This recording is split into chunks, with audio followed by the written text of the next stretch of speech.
Hello guys, welcome back to Guide with Samuel, and in this tutorial I'll show you how to fix a green screen that isn't showing you during a YouTube live stream on your Windows computer. First, open your live stream software such as OBS Studio and make sure your webcam is properly connected. Then check that you have added a Chroma Key filter to your video source. Then ensure that the green screen is well lit and fully visible in the camera frame. Poor lighting can prevent the green screen from working correctly.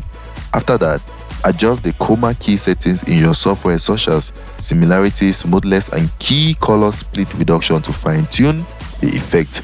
Finally, preview your live stream and the green screen should now display properly, allowing your background to appear as intended.